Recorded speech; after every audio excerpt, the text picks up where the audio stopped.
Montana. December 1887. Caleb Thornton stood in his barn rifle in hand, staring at the small broken thing bleeding in his hay.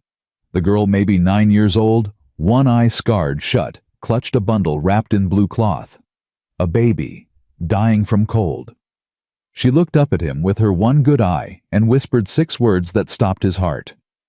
"Sir, can you take him instead?" He'd buried his own son 6 years ago, swore he'd never let himself care again. But that night, staring at this child offering her life for her brothers, Caleb Thornton made a choice that would either redeem him or destroy everything he had left. Before we begin, if you're drawn to stories of courage, redemption, and the families we choose, please subscribe and follow this journey to the very end. And comment below with your city so I can see how far this story travels. Now let's go back to where it all started. The wind had been screaming for 3 days straight. Caleb Thornton pushed another forkful of hay into the stall, watching his mare stamp nervously. December in Montana's Blue Ridge territory meant storms that could bury a man standing upright. Meant frozen cattle and dead travelers found weeks later when the snow melted. Meant sensible folks stayed inside. That's why when Caleb heard the sound, his first instinct was to ignore it. A baby crying. He stopped mid-motion, hay suspended on the fork. Listened. Nothing but wind shrieking through the barn slats. He shook his head. 6 years of living alone did things to a man's mind. Made him hear voices in the wind. Made him see his dead son's face in shadows. Made him remember things better left buried. He went back to feeding the horses. Then he heard it again. Faint, desperate, real. Caleb dropped the pitchfork and grabbed his rifle off the wall. Whatever fool was out in this storm with an infant deserved whatever help he could give or whatever mercy a bullet could provide if they were too far gone. He stepped out into the white hell. The cold hit like a fist. 20 below easy. Maybe colder. The kind of cold that made your breath freeze in your lungs, made your fingers go numb in seconds, even with gloves. Through the horizontal snow, he saw movement. A shape. Small. Dragging itself through drifts that came up past its waist. Caleb squinted against the wind. Not an adult. A child. Carrying something. The figure fell. Disappeared completely into the snow. Caleb started forward, but before he'd taken 3 steps, the shape struggled back up. Kept coming toward his fence. Fell again. Got up again. Whatever was driving this child forward, it was stronger than the storm trying to kill it. Caleb vaulted the fence and ran. His boots punched through the crust with each step, but he was bigger, stronger. He reached the child just as it fell a 3rd time. Up close, he could see it was a girl, maybe 9 years old, wearing a dress that might have been nice once but was now little better than rags. Her face was blue-white with cold. Her lips had gone purple, but it was her eyes that stopped him. One was clear, desperately focused on him. The other was scarred, half-closed, damaged beyond repair. She clutched the bundle in her arms, the crying baby, and tried to speak. Her teeth chattered so hard the words came out broken. "Please, sir, barn." Caleb didn't ask questions. He scooped her up, baby and all, and ran back to the barn. Inside, away from the wind, he could hear how bad the baby's cries were. Weak, wet-sounding. Pneumonia, if Caleb had to guess. He'd heard that rattle before. In his own son's chest. The night Daniel died. Caleb shoved the memory down and laid the girl on a pile of hay near the small stove he kept burning. She didn't let go of the baby. Her frozen fingers were locked around the blue cloth. "Let me see him," Caleb said. She shook her head violently. "I'm not taking him. I need to check if he's alive." The girl's one good eye studied him, calculating, deciding if she could trust this stranger. Finally, slowly, she loosened her grip. Caleb unwrapped the cloth. A boy, maybe 6 months old. His lips were blue. His breathing came in shallow, rattling gasps. When Caleb touched the baby's chest, the skin was cold as snow. "How long you been out there?" he asked. The girl tried to answer, but her jaw locked up from shivering. Caleb grabbed blankets from his emergency supplies, wrapped the baby tight, held the small body against his own chest, using his body heat to warm the child. He'd done this before with calves born in winter storms. With his own son, that last terrible night. "What's his name?" Caleb asked, keeping his voice steady. Thomas," the girl managed. "His name, Thomas. And you?" "Rose. Fletcher?" "Fletcher."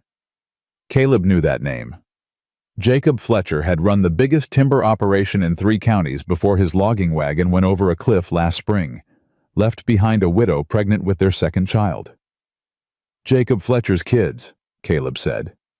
Rose nodded, still shaking so hard her teeth rattled. "Then who's taking care of you now?" Fear flooded the girl's one good eye. Raw animal fear. Our Uncle Vernon, sir." "Vernon Fletcher." Another nod. Caleb knew Vernon too. Everyone in Blue Ridge did.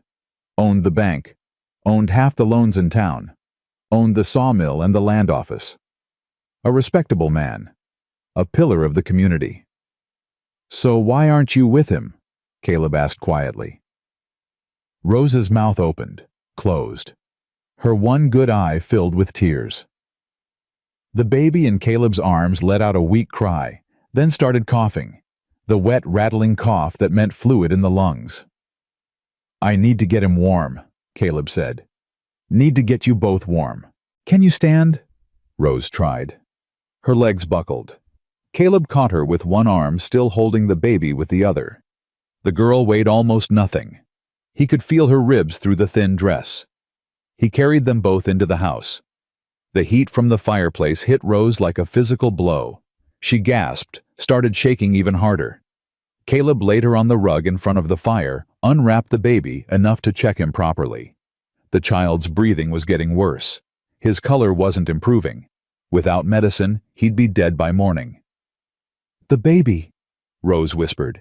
Is he... "He's alive," Caleb said. "Barely. I need to ride to town. Get medicine." "No." Rose tried to sit up, panic in her voice. "No, sir, please, if you leave, if you go to town, Uncle Vernon will know. I don't care what your uncle knows. This baby needs medicine or he dies." Caleb stood, started pulling on his heavy coat. Rose grabbed his arm with frozen fingers. "Sir," she said, "please, can you take him instead of me?" Caleb froze. "What?" "Thomas, sir. Can you take Thomas?" Tears were streaming down her face now. "You don't have to keep me. I'm damaged goods. One eye don't work right. I ain't pretty or useful like other girls. But Thomas, he's perfect, sir. He just needs milk and warmth and somebody to care for him." She looked up at Caleb with that one desperate eye. "Please, sir, you don't have to take me. Just him. I can go back. I can take whatever Uncle Vernon does to me, but Thomas can't. Thomas is too small, too perfect. Please, just save him." The words hung in the cold air. Caleb stared at this 9-year-old child offering her life for her brothers, calling herself damaged goods, believing she was worth less than nothing. Before he could answer, something hit his front door. Not knocking, pounding, heavy, aggressive, demanding. A man's voice cut through the howling wind outside. "Brennan, I know they're in there. Open this door." Rose's whole body went rigid. Her breathing stopped. The baby in Caleb's arms started crying again, and Rose's one good eye went wide with terror. "That's him," she whispered. "That's Uncle Vernon." The pounding got louder.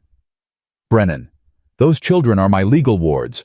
Send them out, or I'm coming in." Caleb looked down at Rose, shaking with more than cold now. Looked at the baby struggling to breathe in his arms.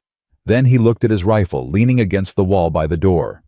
In that moment, he had to decide. Open the door and hand them over to their legal guardian, or cross a line he couldn't uncross. Caleb picked up his rifle and walked to the door. He didn't open it. Not yet. "Storm's too dangerous, Fletcher," he called out, keeping his voice level. "Children are staying here tonight." Silence from the other side. The kind of silence that meant a man was calculating his next move. Then Vernon Fletcher's voice came again, lower, meaner. "The law says they're mine, Brennan. Law can wait till the snow stops. You're making a mistake. Wouldn't be my first." Caleb heard boots crunching through snow, a horse nickering, then the sound of hoofbeats riding away into the storm. When he turned back, Rose was staring at him with that one good eye, tears streaming down her face. "You shouldn't have done that, sir," she whispered. "Uncle Vernon, he don't forget. He don't forgive." "Neither do I," Caleb said. He set his rifle down and knelt beside her. "Now let's get you two warmed up proper. Then you're going to tell me everything. And I mean everything." The first thing Caleb did was tend to the baby. Thomas was in bad shape. That wet rattling in his chest meant pneumonia or close enough. Caleb had seen it before, knew what it meant if it wasn't treated fast. He heated milk on the stove. Not too hot, had to test it on his wrist first, make sure the temperature was right. His hands remembered the motion, even though his heart had been trying to forget it for 6 years. Rose watched him do it, and something shifted in her scarred face. "You've done this before," she said quietly. "Had a son once." Caleb didn't elaborate. Couldn't. The words would choke him. Rose didn't ask more. Just nodded like she understood what it meant when a man spoke about his children in past tense. Caleb got Thomas to take some milk. Not much, but enough. Wrapped him tight in warm blankets. Kept him close to the fire. The baby's color started improving just a little. His breathing was still rough, but not quite as desperate. The whole time Rose sat there in her wet frozen dress, not asking for anything for herself. "Girl," Caleb said, "you need to get out of those wet clothes before you catch your death." "Thomas first, sir." "Thomas is being taken care of. You're next." "I don't want to be trouble." "You're already trouble," Caleb said, but his voice wasn't harsh. "Might as well be warm trouble." He found some of his late wife's clothes in a trunk he hadn't opened in years. A simple dress. Too big for the child, but dry and warm. He handed it to Rose and turned his back while she changed. When he looked again, she was drowning in the fabric. Sleeves hanging past her hands, hem dragging on the floor. But she stood there with her chin up, trying to look dignified despite it all. Reminded him of Margaret. That same stubborn pride, even when the world was kicking her down. "You hungry?" Caleb asked. "If you've got something to spare, sir, I wouldn't refuse it." Caleb made stew. Venison from a deer he'd shot 2 weeks ago. Potatoes and carrots from his root cellar. Simple frontier food, but hot and filling. When he set the bowl in front of Rose, she looked at it like he'd given her a feast fit for kings. Then she did something that told Caleb everything he needed to know about this child's life. She broke her bread in half and tucked one piece in the pocket of the too big dress. "What are you saving that for?" Caleb asked. "Tomorrow, sir, in case there ain't more." Caleb's chest went tight. "There will be more, Rose. You don't need to hoard food here." She looked at him with that one good eye, and he could see she didn't quite believe him. This was a child who'd learned not to trust promises. Rose ate slowly, carefully, like she was afraid the food might disappear if she ate too fast. Caleb pretended not to notice. Just kept the fire going and checked on Thomas every few minutes. When Rose finished, she set the bowl down and looked at Caleb. "Sir," she said, "I need to tell you something about Uncle Vernon, about why we ran." "I'm listening." Rose took a breath. Her hands twisted in the fabric of the dress. "Papa didn't die in an accident," she said quietly. "I saw Uncle Vernon the night before, in the equipment shed. He was doing something to Papa's wagon, filing the brake cables, making them look worn, but cutting them almost through." Caleb went very still. You saw this? Yes, sir. I couldn't sleep that night. I went outside to use the outhouse, and I saw lamplight in the shed. I peeked through a crack in the wall and I saw him, filing and filing. Then he put the tools away and left. Did he see you? No, sir. I was real quiet. Did you tell anyone? Rose's voice dropped to barely a whisper. I tried to tell Mama, but she said I was having nightmares. Said Uncle Vernon would never do such a thing. He was Papa's brother. Family. She looked at Caleb with tears in her good eye. Next day, Papa's wagon went over Eagle's Drop. Brake failure. He died on the rocks at the bottom. Caleb felt something cold settle in his stomach. What about your mother? Mama was pregnant with Thomas. She started having trouble, bleeding. Uncle Vernon said he'd fetch the doctor, but... Rose's voice broke. The doctor came too late. Hours too late. And when he finally arrived, he said someone had told him the wrong address. Sent him to the old Fletcher place instead of our house. Who gave him the wrong address? Uncle Vernon's housekeeper.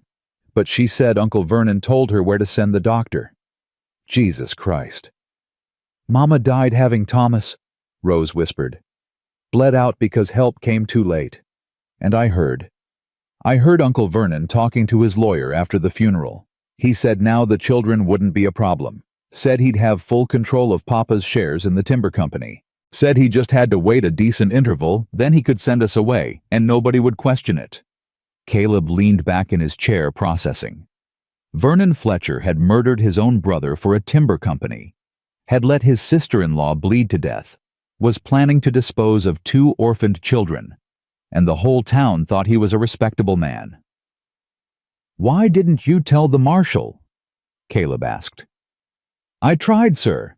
I went to Marshal Cooper's office 2 weeks ago, told him what I saw. What did he say? Rose's voice went flat. He said I was a traumatized child making up stories. Said grief does strange things to young minds. Then he walked me back to Uncle Vernon's house and told my uncle I'd been confused and emotional. What did Vernon do? Rose touched her scarred eye. He waited till the marshal left. Then he said, I was an ungrateful liar. Said I was spreading slander about the man who'd taken me in out of Christian charity. Then he pushed me. I fell against the doorframe. My eye hit the corner. She looked at Caleb. That's when I knew he'd kill us, sir. Maybe not quick. Maybe slow like he did with Mama. But he'd do it. Because we know. And because as long as we're alive, he doesn't really own what was Papa's. Caleb stood and walked to the window, looked out at the storm still raging. When did you run? 3 days ago. Uncle Vernon said he'd made arrangements. Said we were going on the orphan train heading east. 200 miles to some institution that would properly care for foundlings. In this weather? Yes, sir. I told him Thomas was too sick, that the journey would kill him. Uncle Vernon said... Her voice cracked. He said it didn't matter. Said Thomas probably wouldn't survive anyway, and it was better it happened on the train than in his house. Less questions that way. Caleb's hands curled into fists. So you ran? Yes, sir. That night. I waited till Uncle Vernon went to bed, then I wrapped Thomas up warm as I could, and I walked.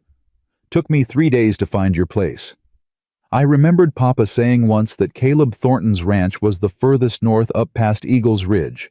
I just kept walking. 12 miles. Through a blizzard. A 9-year-old girl carrying a baby. Why here? Caleb asked. Why me? Rose looked down at her hands. Papa used to say you were the only honest man in Blue Ridge. Said you didn't owe nobody nothing.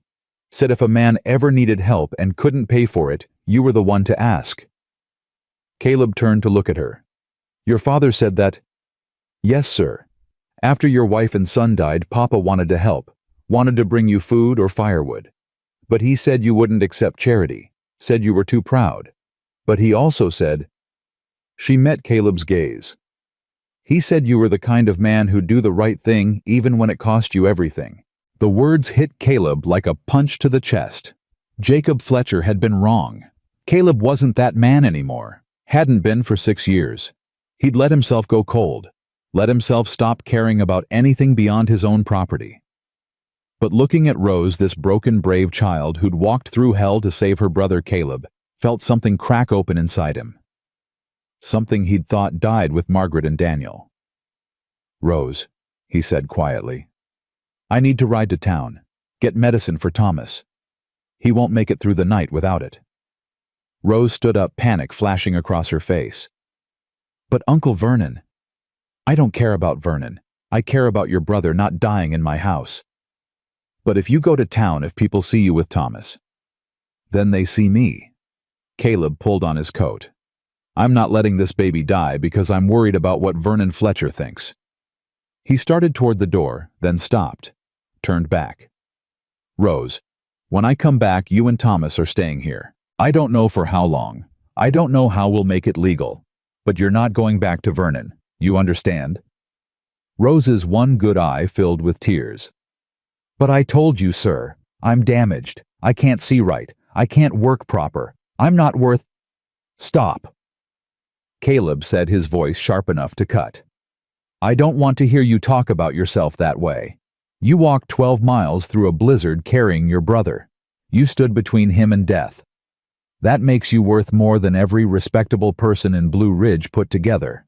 He opened the door. "I'll be back before dawn. Keep the fire going. Keep Thomas warm. And Rose." "Yes, sir." "You did good. Your father would be proud." Then Caleb Thornton walked out into the storm. The ride to Blue Ridge took 2 hours that felt like 20. The wind tried to rip Caleb off his horse. The snow was so thick he could barely see his mare's ears. Twice he thought he'd lose the trail completely. But he kept going, because a baby was dying. And Caleb had already failed to save one child. He wouldn't fail another.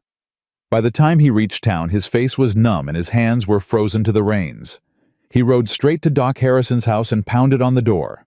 Doc Harrison answered in his nightshirt, lamp in hand, looking annoyed. "Caleb, what in the hell?" "I need medicine. Infant with pneumonia. Wet cough, blue lips, struggling to breathe." Doc Harrison's annoyance vanished. "Come in." Caleb stepped inside while Doc Harrison moved quickly through his medical supplies. The old doctor packed bottles and powders into a leather bag, talking as he worked. "This infant got a name. Thomas. Thomas who—" Caleb hesitated. If he said Fletcher word would get back to Vernon before dawn. But lying to Doc Harrison seemed wrong somehow. "Thomas Fletcher," Caleb said quietly. Doc Harrison's hands stopped moving. He turned and looked at Caleb with sharp eyes. "Vernon Fletcher's ward." "That's right. Vernon know you got his kid." "He knows." Doc Harrison studied Caleb's face for a long moment. Then he went back to packing the bag. "There's talk in town," the doctor said carefully, "about Vernon, about how Jacob really died, about how Grace Fletcher bled out while the doc was sent to the wrong address." "You hear who gave that wrong address?" "I hear a lot of things, Caleb. Question is what a man does with what he hears." Doc Harrison handed Caleb the bag. "Give the baby half a teaspoon of this powder mixed with warm milk every 4 hours. Keep him warm and dry. And Caleb—" "Yeah. Whatever you're doing, be careful. Vernon Fletcher's got friends, got money, got influence. He's not the kind of man you want as an enemy." "Too late for that," Caleb said. He paid the doctor and rode back into the storm. Dean. When Caleb pushed through his door 3 hours later, half frozen and exhausted, he found Rose exactly where he'd left her, sitting by the fire holding Thomas, both of them wrapped in blankets. The fire was still burning strong. She'd kept it fed the whole time. "You came back," Rose whispered, like she hadn't quite believed he would. "Told you I would." Caleb mixed the medicine according to Doc Harrison's instructions and got Thomas to swallow it. The baby fought at first, but Rose sang softly to him, and he calmed enough to take the dose. Within an hour, Thomas's breathing started to ease. His color improved. His coughing lessened. Rose watched her brother's chest rise and fall, and finally, she let herself cry. Not loud, not dramatic, just quiet tears rolling down her scarred cheek. "Thank you," she whispered. "Thank you, sir." "Caleb," he said. "You can call me Caleb." She looked up at him surprised. "That ain't proper, sir." "Proper's got nothing to do with it. We're past formalities now." Rose was quiet for a moment, then asked, "Why are you helping us, Caleb?" It was the first time she'd used his name, and it sounded strange in her small, careful voice. Caleb was quiet for a long time, staring into the fire. "Because somebody should have helped mine," he said finally. "My son, Daniel. He got sick like Thomas. Winter fever. I rode for medicine just like tonight. But I was too late. He died while I was gone." Rose's hand reached out and touched his arm. "I'm sorry," she said softly. "Me too." They sat there in silence, the fire crackling, the storm still howling outside. Then Rose asked, "What happened to your wife?" "Margaret died 6 months after Daniel. Heartbreak," Doc Harrison said. "But I think she died because she couldn't stand to look at me anymore. Couldn't stand to see the man who'd failed to save their son. That wasn't your fault. Maybe not. But it felt like it. Still does." Rose was quiet for a moment, then said, "My mama told me once that God breaks our hearts so he can fit more love inside." Caleb looked at her surprised. "Your mama said that?" "Yes, sir. Caleb, I mean. She said it after Papa died. Said her heart was broken, but that just meant there was more room for me and Thomas now." Caleb felt something crack open wider in his chest. "Your mama was a wise woman." She was. They sat there until the storm finally started to break. Through the window, Caleb could see the first hints of dawn turning the sky gray. "Rose," he said, "when the sun comes up, Vernon's going to come back. Probably with Marshall Cooper. Probably with legal papers saying you're his wards, and I'm harboring you illegally." Rose's face went pale. "What are we going to do?" Caleb looked at this brave, broken child and made a decision that would change everything. "We're going to fight," he said. The sun came up cold and pale over Blue Ridge. Caleb stood at his window, watching the trail that led down from his ranch, waiting. Rose sat by the fire with Thomas in her arms. The baby was breathing easier now, his color better, but he was still weak, still vulnerable. "How long do you think before they come?" Rose asked. "Not long." Caleb checked his rifle, made sure it was loaded. He wasn't planning to shoot anyone, but he wanted Vernon to know he was willing to if it came to it. Rose watched him with her one good eye. "You really think we can fight him? Uncle Vernon owns half the town. He's got money and lawyers and we've got the truth," Caleb said. "Sometimes that's enough. And when it's not..." Caleb turned to look at her.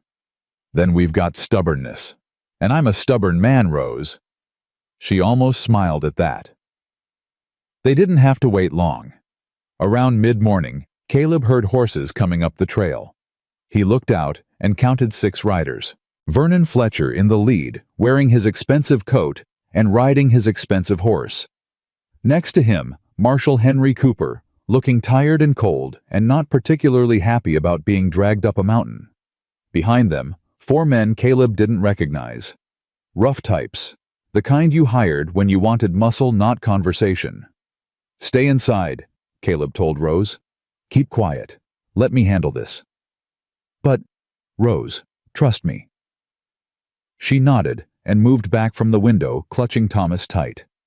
Caleb stepped out onto his porch, rifle in hand, but pointed at the ground. Casual, unthreatening, but ready. The riders stopped 20 feet from his house. Vernon dismounted first, brushing snow off his coat like he was arriving at a social event, not a confrontation. "Mr. Thornton," Vernon said, his voice smooth as oil. "I believe you have something that belongs to me." "Morning, Vernon," Caleb said. "Marshal." Marshal Cooper tipped his hat but didn't smile. "Caleb, we need to talk about those children." "Nothing to talk about." They're safe, they're warm, and the baby's getting medicine. That's all that matters. Vernon stepped forward, pulling a folded paper from inside his coat. This is a legal guardianship document, Mr. Thornton, signed by Judge Morrison himself. It states clearly that I am the legal guardian of Rose and Thomas Fletcher. You are harboring minors against their legal guardian's wishes. Caleb didn't look at the paper. Legal guardian, he repeated. That's an interesting phrase. Tell me, Vernon, does a legal guardian usually send his wards out on an orphan train in the middle of a blizzard when one of them's dying from pneumonia? Vernon's smile didn't waver. I was making arrangements for their proper care. There are institutions far better equipped to handle orphan children than a ranch run by an unmarried man. Institutions 200 miles away where nobody would check on them. Institutions with trained staff and medical facilities. Institutions where they'd conveniently disappear and you'd have full control of your brother's timber shares. The smile finally cracked. That's slander, Mr. Thornton. It's a question. Marshal Cooper held up his hand. Caleb, I understand you took the children in during the storm. That's charitable. But Mr. Fletcher here has legal standing. The law's clear on this. Is it? Caleb looked at the marshal. How clear is the law when a 9-year-old girl walks 12 miles through a blizzard because she's terrified of her legal guardian? Children run away sometimes, Vernon said smoothly. They're emotional creatures. They don't always understand what's best for them. They understand enough to know when they're being hurt. Vernon's face went hard. Are you accusing me of something, Mr. Thornton? I'm saying Rose has a scarred eye and a story about how she got it. I'm saying Jacob Fletcher died in a brake failure that might not have been accidental. I'm saying Grace Fletcher bled out while the doctor was sent to the wrong address. The 4 hired men shifted in their saddles. Marshal Cooper's expression changed. Vernon's face went white, then red. Those are serious accusations, the marshal said quietly. You got proof. I've got a witness. A traumatized child who's been filled with poison by a stranger, Vernon snapped. Marshal, this man has clearly manipulated these children against me. I demand you retrieve my wards immediately. Marshal Cooper looked between them, clearly weighing his options. The law versus common sense. Legal papers versus a child's terror. Finally, he sighed. Caleb, I need to talk to the girl. Just talk. That's reasonable, isn't it? Caleb hesitated. Letting the marshal inside meant exposing Rose to questioning, but refusing would make him look like he had something to hide. Marshal comes in, Caleb said. Caleb. Vernon stays out. Those are my children, Vernon protested. They're wards, not property, and until the marshal says different, they're under my roof, which means I decide who enters. Vernon's face went purple, but he stayed put. He knew if he pushed it, he'd have to go through Caleb. And despite all his money and influence, Vernon Fletcher wasn't that kind of brave. Caleb stepped aside and let Marshal Cooper into the house. Rose stood by the fire holding Thomas. When she saw the marshal, she went very still. Miss Rose, Cooper said gently, removing his hat. I need to ask you some questions. Rose nodded barely. Your uncle says you ran away. That true? Yes, sir. Why? Rose looked at Caleb. He nodded. Tell him the truth. Rose took a breath. Uncle Vernon was going to send us away. On the orphan train. East to some institution. I told him Thomas was too sick. That the journey would kill him. He said it didn't matter. Marshal Cooper frowned. He said that those exact words. Yes, sir. He said Thomas probably wouldn't survive anyway, and it was better if it happened on the train than in his house. Said there'd be less questions that way. The marshal's jaw tightened. That's a serious claim, Rose. It's true, sir. I heard him say it. Cooper pulled out a small notebook and pencil. Started writing. Tell me about your eye, Rose. How'd that happen? Rose's hand moved to her scarred eye. Caleb could see her fighting the instinct to lie to protect herself with the story she'd been forced to tell. "I fell," she whispered. "Fell how?" "Down the stairs." But her voice was flat, practiced, the voice of someone who'd said the same lie 100 times. "Rose," Caleb said quietly. "The truth." Rose looked at him, then at the marshal, then down at Thomas in her arms. "Uncle Vernon pushed me," she said, her voice barely audible. "I dropped a plate. He got angry. He pushed me, and I hit the door frame and my eye. My eye." She was crying now, the words coming faster. "And Papa's accident wasn't an accident. I saw Uncle Vernon that night. The night before Papa died. I saw him in the equipment shed. He was filing the brake cables on Papa's wagon, filing them down so they'd look worn, but they were really cut. And the next day Papa went over Eagle's Drop and died, and I tried to tell Mama, but she didn't believe me. And then Mama died too, because the doctor came too late because someone gave him the wrong address." "Enough!"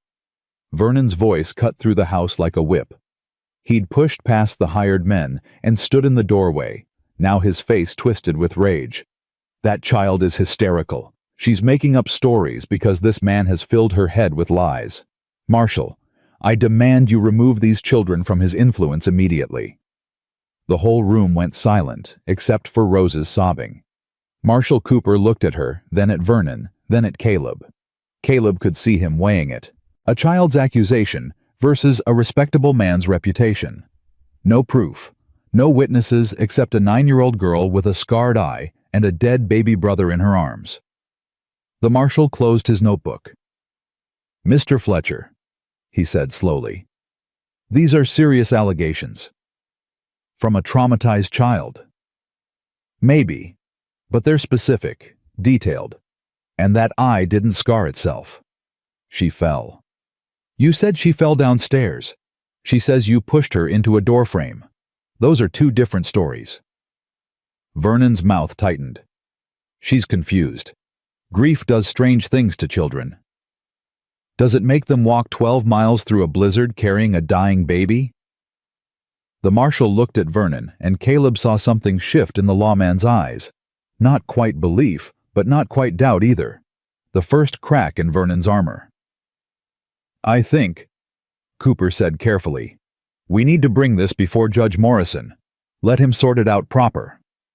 "That could take weeks," Vernon protested. "Then it takes weeks." "Marshal, I have legal rights. And that girl just accused you of murder." Cooper's voice hardened. "Now I'm not saying she's telling the truth, but I'm not saying she's lying either. And until we know which these children stay put." Vernon turned on Caleb, his eyes cold with calculation. "This isn't over, Thornton." "I reckon it's not. I have friends, influence. You can't keep me from what's legally mine." "We'll see about that." Vernon stared at him for a long moment, then turned and walked out. His hired men followed. Marshal Cooper lingered. "Caleb," he said quietly, "you know what you just did? Made an enemy. Made a dangerous enemy. Vernon Fletcher owns half the loans in this territory. He can make life real difficult for folks who cross him. Then I reckon my life's about to get difficult." Cooper shook his head. "You're either brave or stupid.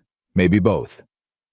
"Probably both," Caleb admitted. The marshal looked at Rose still crying by the fire. "For what it's worth," Cooper said, "I hope you're right about him, because if that girl's telling the truth, we got a murderer walking free. Then I guess we better prove it." After the marshal left, Caleb sat down next to Rose. She was rocking Thomas, humming that same tune she'd been singing the night before. When she saw Caleb, she stopped. "I'm sorry," she whispered. "I'm sorry I told. He said if I ever told anyone you did the right thing. But what if nobody believes me? The marshal believed you enough to make Vernon wait. That's a start." Rose looked up at him with her one good eye. "What happens now?" "Now we wait for the judge to make his circuit. Could be a few weeks." "And until then?" Until then, you and Thomas stay here. We work the ranch. We keep our heads down. And we figure out how to prove what Vernon did." Rose was quiet for a long moment. Then she asked, "Why are you doing this? Really? You could hand us over right now and Vernon would leave you alone. You could go back to your quiet life." Caleb thought about that. About the 6 years he'd spent alone building things for no reason, pretending he was still alive, when really he'd been dead inside. "Because I'm tired of being quiet," he said. "And because your father was right. I am the kind of man who'll do the right thing even when it costs me everything. Just took me 6 years to remember it." Rose reached out and took his hand. Her small scarred fingers wrapped around his rough, calloused ones. "Thank you," she whispered. Caleb squeezed her hand. "You're welcome, daughter." The word slipped out before he could stop it. Daughter. He hadn't called anyone that in 6 years. Rose's eyes went wide. Then she smiled, small and fragile and real. And Caleb felt something in his chest that he'd thought was dead forever. Something warm. Something like hope. Over the next 3 days, they settled into a routine. Caleb taught Rose how to gather eggs from the chickens without spooking them, how to knead bread dough until it had just the right spring, how to brush down the horses and check their hooves for stones. Rose was a quick learner, watched everything Caleb did with that one sharp eye, remembered it all, and she was gentle with the animals in a way that made Caleb's chest tight, reminded him of Daniel, who'd loved the horses more than anything. Thomas got stronger. His color came back. His breathing cleared. He even started laughing, this small baby giggle that filled the empty spaces in Caleb's house like nothing had in years. For 3 days they lived like a real family. Caleb told himself maybe they'd gotten lucky. Maybe Vernon would wait for the judge. Maybe they'd have time to build a case, gather witnesses, prove what that man had done. He should have known better. The first sign came on the 3rd night. Caleb's dog started barking around midnight. Not the usual bark at a coyote or raccoon, but something different. Anxious. Warning. Caleb went to the window and looked out at the moonlit snow. Didn't see anything, but the dog wouldn't settle. Kept pacing and whining until near dawn. "What's got him spooked?" Rose asked, coming out with Thomas in her arms. "Don't know. Probably just a bear waking up early." But Caleb didn't believe that, and from the look on Rose's face, neither did she. The next morning, Caleb rode down to check his fence line. Found tracks, boot prints, at least 4 different men circling his property. They'd come right up to the edge of his land, stopped, then headed back toward town. Scouting, counting exits, planning something. When Caleb got back to the house, Sarah Brennan was there. She'd ridden up from town with a basket of supplies, flour, sugar, salt, pork. But the look on her face told Caleb she hadn't come just to be neighborly.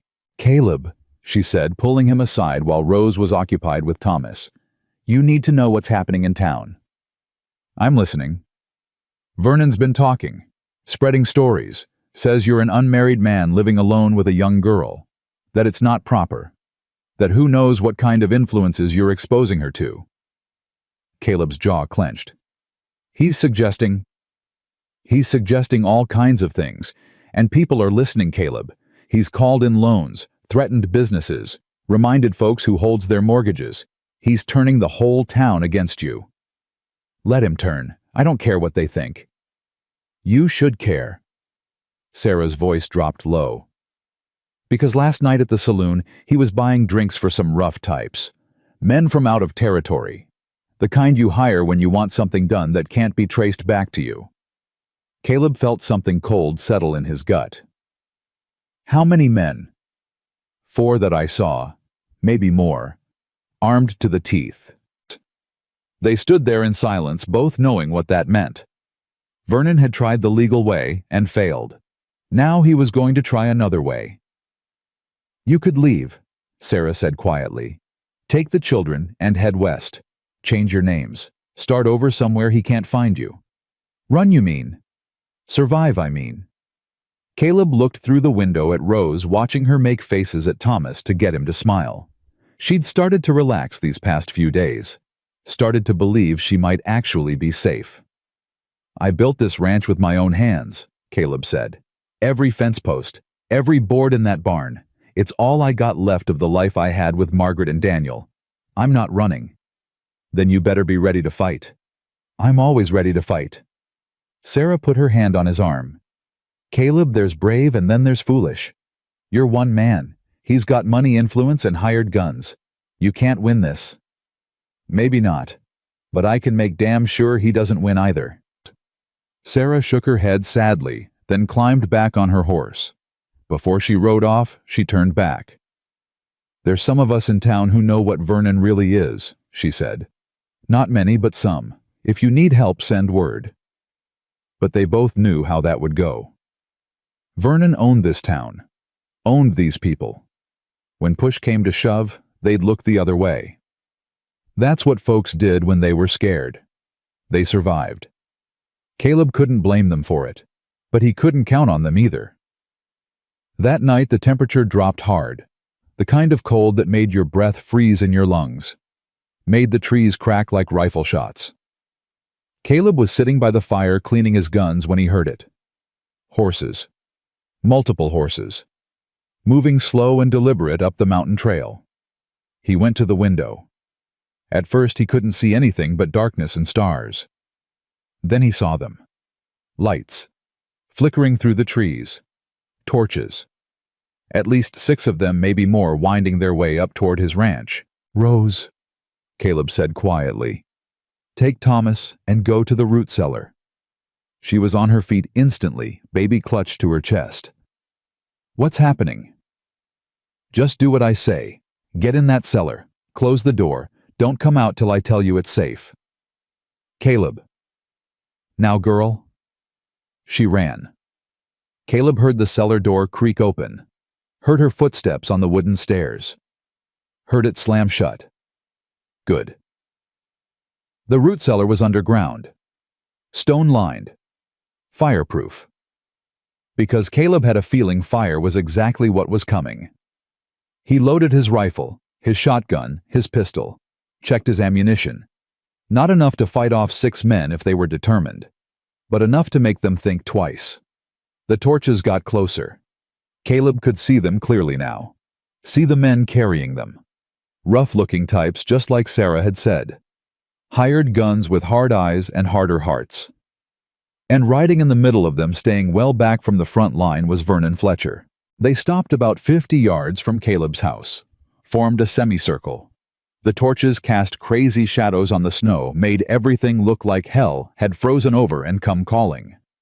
One of the hired guns stepped forward. Big man's scarred face, missing 2 fingers on his left hand. "Caleb Thornton," he called out. "We know you got the girl in there. Send her out and we'll leave peaceful." Caleb opened the door just wide enough to show his rifle barrel. "She's not coming out. There's 6 of us and 1 of you, old man." 6 targets, Caleb said. "I only need 3 bullets to make this unprofitable for the rest of you." Silence. Caleb could almost hear them calculating odds. They were getting paid to do a job, sure. But was it enough to die for? That's when Vernon rode forward a bit, staying carefully behind his hired muscle. "Mr. Thornton," his voice was smooth as silk. "Let's be reasonable men about this. Those children are legally mine. I'm simply reclaiming my property." "She's not property," Caleb shouted back. "Neither is that baby. Not while I'm breathing." "Then perhaps," Vernon said, and Caleb could hear the smile in his voice, "we should do something about your breathing." One of the hired guns threw his torch. It arced through the air like a shooting star. Landed on Caleb's barn roof. The hay inside caught instantly. Flames exploded upward into the night sky. Caleb's horses screamed. He ran toward the barn without thinking. Forgot about the men with guns. Forgot about everything except those animals trapped inside. But he'd only made it 3 steps when a bullet cracked past his head. Splintered the doorframe. "Next one won't miss," the scarred man yelled. Caleb stopped, watched his barn burn, watched the horses finally kick their way out through the back wall running wild-eyed into the snow. At least they were free. But everything else, the hay, the equipment, the tack 5 years of building was going up in flames. "Now," Vernon called out, "are you going to be sensible, or does the house burn next?" Caleb stood there in the doorway, rifle in his hands, watching the fire paint the snow orange and red. Beneath his feet, under the floorboards, he could hear Rose crying softly in the root cellar. "You can burn every building on this mountain," Caleb said. "The answer's still no." Another torch flew through the air. This one was headed straight for his house. That second torch never hit Caleb's house. A rifle shot cracked through the night, and the torch exploded in midair, scattering burning embers that rained down harmless into the snow. Caleb spun around, trying to figure where the shot came from. That's when he saw them. Riders pouring out of the tree line from 3 directions. 20 men, maybe more, carrying their own torches and rifles. At the front rode Miguel Santos Foreman, who'd worked for Jacob Fletcher before the accident. Behind him was Sarah Brennan from the general store, Doc Harrison, and a whole crowd of townspeople Caleb had barely spoken to in 6 years. "Drop your weapons!" Miguel shouted at Vernon's hired guns. "Now!" The hired men looked at each other, then at Vernon, calculating new odds. 6 against 1 had been good numbers. 6 against 25 was suicide. Their guns hit the snow. "This is outrageous," Vernon sputtered. "These people have no authority." "We got every authority," Miguel said, riding right up to him. "We're citizens of this territory, and we witnessed you committing arson and attempted murder. Marshal Reeves is going to be real interested in that." "You wouldn't dare!" Sarah leveled her rifle at him. "My husband died in one of your accidents, Vernon. I've stayed quiet for 3 years. I'm not staying quiet anymore." Caleb stood there in shock, watching his barn burn, watching the town he thought had abandoned him surround Vernon and his thugs like wolves on a wounded elk. Sarah rode up beside Caleb. "Told you there were some of us who knew what he really was," she said quietly. "Just took somebody brave enough to stand up first before the rest of us found our courage." By the time Marshal Cooper arrived, Sarah's son had ridden to fetch him. Vernon and his hired guns were tied up in Caleb's yard like Christmas packages. The marshal took one look at the burning barn, the armed townspeople, and Vernon's red face, and let out a long sigh. "This just gets better and better," he muttered. It took till dawn to sort everything out. Statements were taken, witnesses recorded, charges filed. Vernon was arrested for arson, attempted murder, and a half-dozen other crimes. His hired guns turned on him faster than rats, leaving a sinking ship, confessing to everything he'd paid them to do. By the time the sun rose, Vernon Fletcher was headed to jail in iron shackles. "You got lucky tonight," Marshal Cooper said to Caleb as the wagon carrying Vernon rolled away. "But this isn't over. He'll get a lawyer, make bail, fight this in court, and he's still got those guardianship papers." "Then we'll fight him in court too," Caleb said. The marshal looked at Caleb for a long moment. "You really want these kids that bad?" Caleb thought about Rose crying in the root cellar, about Thomas's laugh, about the way his empty house had started to feel like a home again. "Yeah," he said, "I really do." After everyone left, after the barn had burned down to smoldering embers, Caleb opened the root cellar door. Rose was sitting on the bottom step rocking Samuel, singing to him soft. When she saw Caleb, she stopped. "Is it over?" she whispered. "For now." She climbed up, and they stood together in the gray dawn light, looking at what was left of the barn. Just a skeleton of blackened beams and ash. "I'm sorry," Rose said quietly. "This is all my fault. If we'd never come here, then I'd still be alone," Caleb interrupted. "Living in an empty house, building things for no reason, pretending I was still alive when really I'd been dead inside for 6 years. Rose looked up at him with that one clear eye. "You really mean that?" "I really mean that." She set Thomas down in his basket, then did something that nearly broke Caleb. She reached out and hugged him, quick and fierce, then pulled back like she was embarrassed. "Thank you," she whispered, "for everything." Caleb put his hand on her head, smoothed down her tangled hair. "You're welcome, daughter." They stood like that for a long minute, not saying anything, just holding on and watching the smoke rise from the ruins. 2 days later, Caleb got a visitor he wasn't expecting. Chief Grey Wolf of the Blackfoot Nation rode up to the ranch alone, carrying no weapons, showing he came in peace. Caleb had met him a few times over the years. They'd always gotten along well enough, respected each other's boundaries. "Caleb Thornton," Grey Wolf said, dismounting, "I heard what happened here, the fire, the children. News travels fast. Some news travels on the wind." Grey Wolf looked at Rose, who was peeking out from behind Caleb. "Come here, child." Rose hesitated, then stepped forward. The chief studied her face for a long moment, then nodded slowly. "You have your grandmother's eyes, both of them, even the one that doesn't see."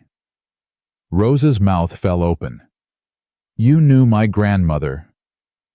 Morning Dove was her name. Blackfoot woman who married a white trader. Your mother was their daughter. Grey Wolf looked at Caleb. "Did you know the children have tribal blood?" "No," Caleb admitted. "But what difference does it make?" "All the difference." Grey Wolf's weathered face creased into something that might have been a smile. "Under treaty law, children with tribal blood can claim tribal jurisdiction, especially in custody matters." Caleb felt something shift in his chest. Meaning Vernon Fletcher's guardianship papers are white man's law, but these children can choose to be recognized by the tribe, and if they do, their custody falls under our authority, not the territorial courts. "And what would your tribe decide?" "We'd hold a hearing, ask the children what they want, ask you what you offer, make our judgment based on our traditions, not white men's property laws." Grey Wolf fixed Caleb with a steady gaze. "In our nation, children belong to those who protect them and care for them, not to those who share blood, but offer no love." Rose grabbed Caleb's hand, squeezed it tight. "Is that what you want?" Caleb asked her quietly. "To claim your tribal heritage." "If it means staying with you," Rose said, "then yes." Grey Wolf nodded. "Then it's settled. I'll file the papers with the territorial judge. In 3 days we'll hold a traditional hearing. If you pass our test, Caleb Thornton, the children are yours. No white man's court can overturn it." "What kind of test?" "The trial of 3 questions." Grey Wolf's eyes gleamed. "We'll see what kind of man you really are." After the chief left, Caleb felt something he hadn't felt in a long time. Real hope. That feeling lasted exactly 4 hours. That's when Sarah came riding up again, this time at full gallop, her horse covered in sweat despite the cold. "Caleb," she shouted before she'd even dismounted. "Vernon made bail." "What? How?" "Judge let him out this morning. He's got friends in high places, called in favors." Sarah was breathing hard. "And Caleb, he knows about the tribal hearing. I heard him talking to his lawyer. They're going to fight it. Going to claim the children aren't really tribal, that there's no documentation, that it's all a trick to get around white man's law." "Can they do that?" "I don't know, but that's not the worst of it." Sarah looked scared now, really scared. "He hired more men, different ones this time, from down south, the kind that don't ask questions and don't leave witnesses." She paused, glancing at Rose, who stood in the doorway. I heard him say if he can't have the children legal, he'll make sure nobody can have them at all." The hope that had been building in Caleb's chest turned cold and heavy. "How long do I have?" 3 days till the tribal hearing. "But Caleb," her voice dropped to a whisper, "I don't think he's going to wait that long. I think he's coming tonight." Caleb looked at his burned barn at his ranch that had become a battlefield, at Rose standing in the doorway holding her baby brother. "Then tonight," he said, "we'll be ready." But as he said it, Caleb couldn't help wondering how you get ready to fight a man who's got nothing left to lose and everything to gain by your death. Caleb spent that afternoon preparing for a siege, moved Rose and Thomas to the strongest part of the cabin, the corner where two stone walls met. Least likely to catch fire, stacked supplies there, water, food, blankets, ammunition, positioned his rifles at windows facing different directions. If Vernon's men came, he'd make them pay for every inch. Rose watched him work, her one good eye tracking every movement. "You're scared," she said quietly. "I'm careful. There's a difference." "You think he's going to come tonight, don't you?" Caleb didn't answer right away, just kept loading cartridges into the rifle. "Caleb." He stopped, looked at her. "Yeah, I think he's coming tonight." Rose was quiet for a moment. Then she said, "If something happens to you." "Nothing's going to happen to me." "But if it does?" "Rose." Caleb set down the rifle and knelt so they were eye to eye. "If things go bad, if they get past me and into this cabin, you take Thomas and you run. There's a trail out the back through the pine grove. It'll take you to Chief Gray Wolf's territory. You follow that trail. You don't look back. You don't stop. You understand? I'm not leaving you. You will if I tell you to." "No." Her voice was firm now, stubborn. "You didn't leave me when things got hard. I'm not leaving you either." Caleb looked at this little girl, 9 years old, half blind, clutching her baby brother standing there, telling him she wouldn't abandon him. He realized something then. She'd already saved him once. When she came walking through that blizzard, she'd saved him from a life of being dead inside. Maybe it was time he trusted her to help save them both. "All right," Caleb said. "We stand together." Rose smiled. Small, scared, but real. Then she reached out and hugged him quick and fierce before pulling back. "Thank you," she whispered. "For everything." Caleb opened his mouth to answer, but that's when he heard it. Horses. Multiple horses. Coming up the trail. "Here we go," Caleb thought, reaching for his rifle. But then he heard something unexpected. A voice calling out, "Thornton, don't shoot, it's Miguel." Caleb went to the door cautiously, rifle ready. Sure enough, Miguel Santos was riding up, and behind him, Caleb counted 12 more riders, men from the logging crews, men he barely knew. "What's going on?" Caleb called out. Miguel dismounted. "We heard Vernon made bail. Heard he's planning something tonight, so we came to help." "Help how?" "However you need." Miguel gestured to the men behind him. "Every one of us worked for Jacob Fletcher. Every one of us knows Vernon killed him. We should have said something 6 months ago. We didn't. We were cowards." One by one the men dismounted. Caleb recognized some of them. Juan the saw operator. Big Tom, who could carry a full log on his shoulders. Young Willie, who couldn't have been more than 19. "We'll stand watch," Miguel said. "In shifts. If Vernon's men come, they'll have to go through all of us." Caleb didn't know what to say. For 6 years he'd lived alone. Kept everyone at arm's length. Convinced himself he didn't need nobody. And here were a dozen men ready to risk their lives for children they barely knew. Just because it was the right thing to do. "I can't pay you," Caleb said finally. "Didn't ask for pay," Miguel replied. "Some things you do because they need doing. This is one of them." As the men set up a perimeter around the cabin, another rider came up the trail. Doc Harrison carrying his medical bag. "Figured if there's going to be trouble," he said, climbing down from his horse, "you might need someone who knows how to patch up bullet holes." "Doc, you don't have to." "Yes, I do." Harrison's face was grim. "I stayed silent when I saw bruises on these children. Told myself it wasn't my business. Well, I'm making it my business now." Before sunset, 4 more people arrived. Sarah brought food enough to feed everyone for 3 days. Another woman Caleb didn't know brought blankets and medical supplies. Even old Father Murphy from the Catholic Church rode up, said he'd come to bear witness and pray for souls. though Caleb noticed he'd brought his shotgun along with his Bible. By nightfall, Caleb wasn't alone anymore. He had 15 people camped around his cabin, keeping watch, ready to fight. Rose stood at the window looking out at all of them. "Why?" she asked quietly. "Why are they doing this?" "Because you reminded them what matters," Caleb said. "Sometimes folks forget. They get scared, get selfish, convince themselves that staying safe is more important than doing right.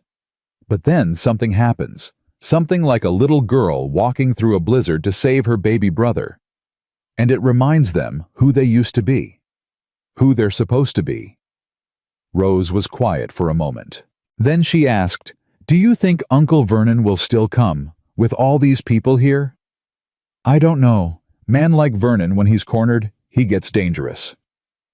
As if summoning him with words, they heard it. A sound drifting up from the valley below. Church bells, ringing at the wrong time of day, ringing in a pattern that wasn't right. Miguel came to the door. "That's a signal," he said. "Someone's raising an alarm in town." They all stood there listening to those bells echo through the mountains, each clang sending a chill down Caleb's spine. Then a rider came tearing up the trail. One of Sarah's sons, his horse covered in foam from being pushed too hard. "Fire!" he shouted. "There's a fire in town. The courthouse, it's burning." Caleb's blood went cold. "The courthouse," Miguel said quietly. "That's where they keep all the legal records." "The Morrison estate files," Doc Harrison added. "The documents proving the children's inheritance. The evidence of Vernon's embezzlement." "He's destroying the evidence," Sarah said. But Caleb was thinking something else, something worse. "It's a diversion," he said. "He sets a fire in town, draws the marshal and half the men away to fight it. Then he comes here while we're undermanned." Miguel understood immediately. "Split our forces, make us choose between saving the town and protecting the children."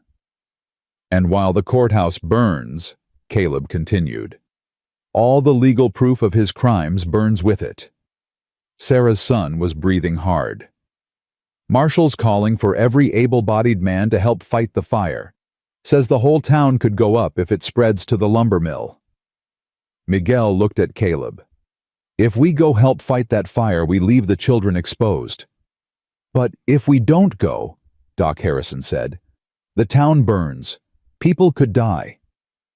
They stood there in terrible silence, each of them knowing they were facing an impossible choice. Save the town or save the children. Vernon had engineered it so they couldn't do both. "I'll stay," Caleb said. "The rest of you go. Help with the fire." "Caleb, you can't defend this place alone." "I can try." "No." Miguel's voice was firm. "We split up. Half go fight the fire, half stay here. We don't abandon either." It was the best compromise they could make, but it still left them vulnerable. 6 men to guard the cabin, 7 to fight the fire. Not enough for either task, but the best they could do. As Miguel picked men for each group, Caleb felt time slowing down, felt the weight of what was coming settle on his shoulders. This was it. Tonight, one way or another, this ended. The men riding to town were mounting up when they saw it. Way down in the valley where the trail from town met the mountain road. Lights. Not torches this time, but lanterns, moving slow and steady like a funeral procession, coming up the mountain, coming for them. "They're here," Caleb said quietly. Miguel looked at the riders coming up the trail, then at the smoke rising from town, then at Caleb. "We can still send everyone. Make a stand here with all 15 men and let the town burn. Let more innocent people die." Caleb shook his head. "No. We do it like we planned. You take your men to town. We'll hold here till you get back. And if you can't hold—" Caleb looked at Rose, standing in the doorway, holding Thomas. "Then I'll go down fighting," he said. "And I'll take as many of them with me as I can." Miguel gripped Caleb's shoulder. "God be with you, my friend. And with you." Caleb watched half their defenders ride toward town, toward the fire, leaving him with 5 men to face whatever was coming up that mountain trail. Inside the cabin, Rose was singing softly to Thomas. The same song she'd been singing in the root cellar that first night. A lullaby. A prayer. Caleb checked his rifle one more time, made sure every round was loaded. The lights kept coming, getting closer with every heartbeat. And somewhere in the distance, those church bells kept ringing, calling good men to fight a fire, while evil men came calling on the innocent. Caleb. Rose's voice was small. Whatever happens, thank you for giving us a home, even if it was only for a little while. It's not over yet, Caleb said. But as he said it, watching those lanterns climb the mountain, he couldn't help but wonder if he was lying to her or to himself. The lanterns stopped 50 yards from the cabin. 10 men on horseback, maybe more in the shadows. And standing at the front, bold as brass, despite his bail conditions, was Vernon Fletcher. Thornton. His voice carried through the cold night air. I'm giving you one last chance. Send out the children, and I'll let you and your friends live. Caleb stepped out onto the porch, rifle in hand.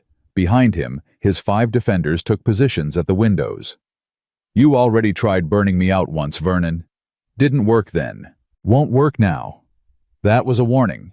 Vernon gestured to the smoke rising from town. This time I'm not playing games. You've got 5 minutes to send them out or we're coming in. Then come, Caleb shouted back. But I guarantee some of you aren't riding back down this mountain. Caleb saw Vernon's men shift in their saddles, nervous. They'd been hired for a job, but facing a fortified position against determined defenders that wasn't what they'd signed up for. Vernon saw it too, his face twisted with rage. You're all fools, he screamed at his men. There's only 6 of them. We outnumber them 2 to 1, and when we're done, you'll be paid double what I promised. Money talks. The hired guns steadied, hands moving to their weapons. This was it. The moment where everything would be decided by bullets and blood. But then Caleb heard something, the sound of many horses, coming fast, from a different direction, not from town, from the north. Everyone turned to look. Out of the darkness rode Chief Gray Wolf, and behind him at least 30 Blackfoot warriors. They spread out in a line between Vernon's men and Caleb's cabin, creating a wall of horseflesh and humanity.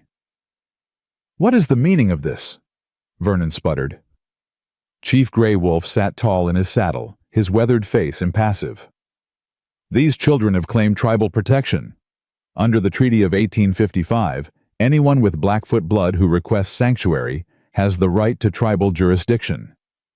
That treaty doesn't apply here. This is territorial land.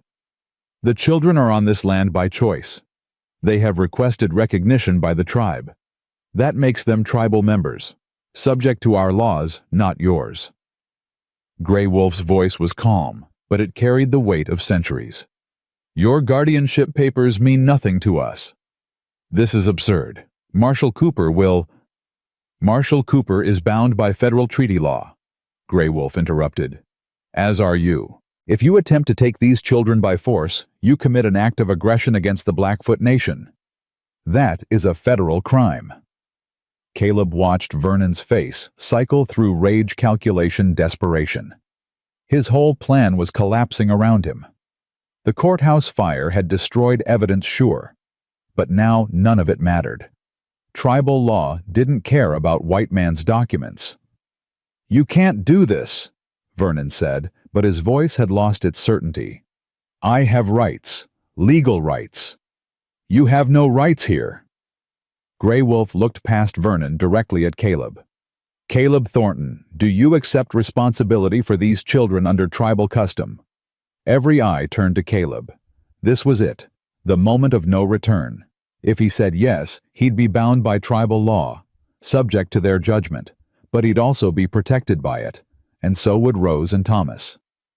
I accept, Caleb said. Gray Wolf nodded. Then it is done. Tomorrow at dawn you will come to our village. The council will hold the trial of 3 questions. If you answer true, the children are yours forever." "And if he fails?" Vernon asked eagerly. "If he can't answer your questions, do the children come back to me?" "No," Grey Wolf said simply. "They become wards of the tribe. You will never see them again either way."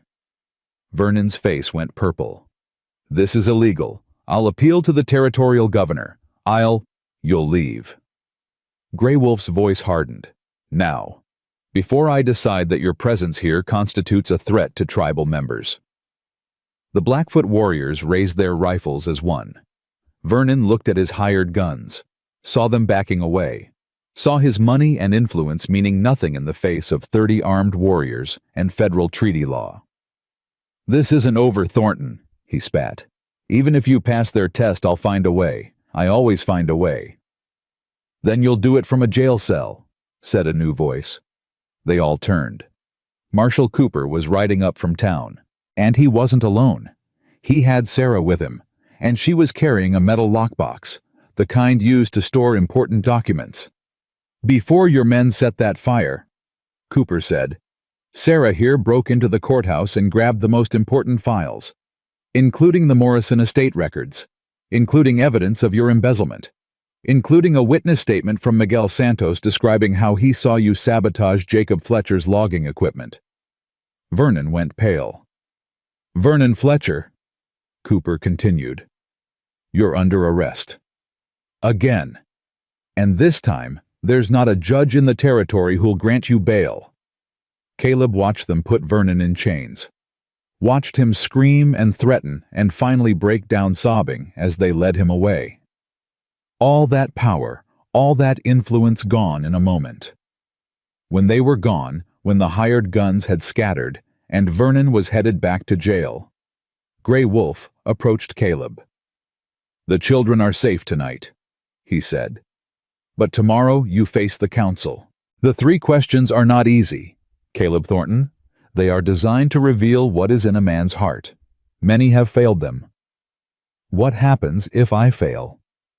The children go to the tribe. They will be raised in our ways, given Blackfoot names, taught our traditions. They will have a good life." Grey Wolf paused. "But they will not have you." Caleb looked back at the cabin where Rose stood in the doorway holding Thomas, watching them. "Then I better not fail," Caleb said. Grey Wolf turned his horse to leave, then stopped. "Caleb Thornton," he said, "the questions we ask are not about strength or wisdom or wealth. They are about truth. Remember that." After everyone left the warriors, the marshal, the defenders who'd stood with him, the cabin fell silent. Caleb and Rose sat by the fire, neither of them speaking for a long time.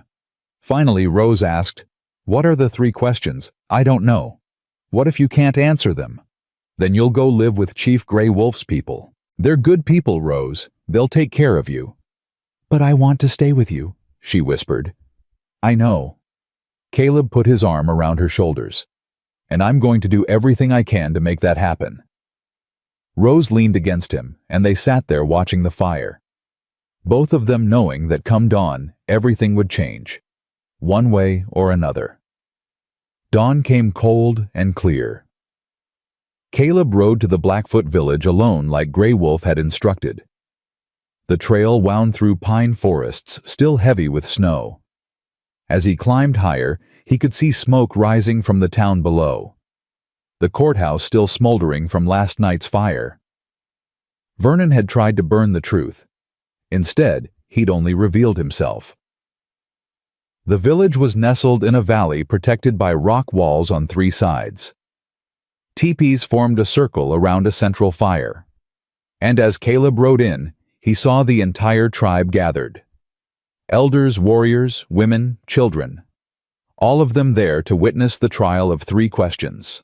Chief Grey Wolf stood by the fire, flanked by 6 other elders.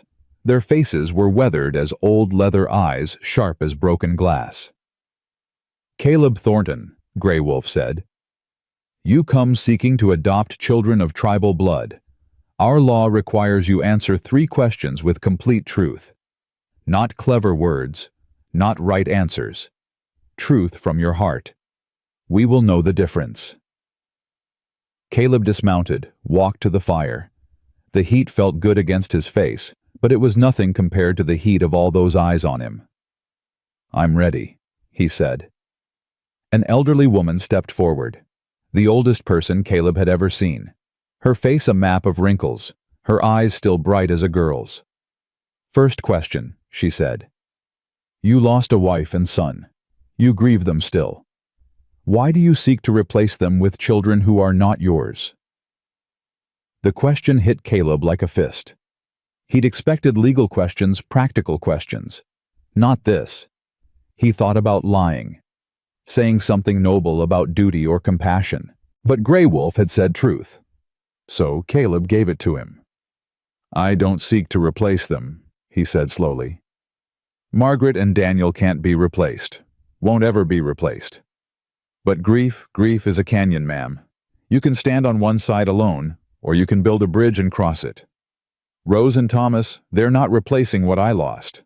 They're the bridge that lets me keep living without forgetting the dead." Caleb paused, feeling the weight of every eye on him. "When my son died, I thought my heart died with him.